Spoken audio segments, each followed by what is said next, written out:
So with Spider-Man Homecoming officially in its second week for, of course, release in theaters, we're now starting to get another look of the many aspects of the movie that didn't make it in, or that eventually evolved to what we know, or that were just outright rejected. And a lot of these are going to include, conceptual art and different takes on the Spider-Man costume.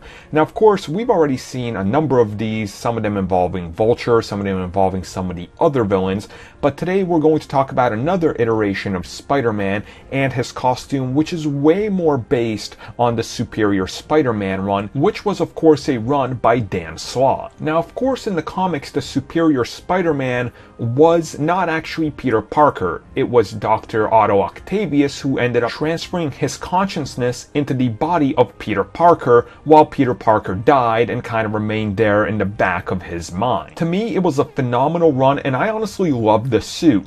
Now, the latest picture we have here that's conceptual art for a potential suit is very clearly paying respects to that, but not only that, the artist even came out and said this suit was directly inspired by the Superior Spider-Man. And if you look at it, you can quite clearly tell what elements Disney more or less wanted to stick around with and which ones they kind of wanted changed. Obviously, I think that too much black here just doesn't make sense, but if you look at it, if you look at the lines and the layering and everything, it definitely has a very close design to what we got in the final look. The eyes have of course remained the same and everything.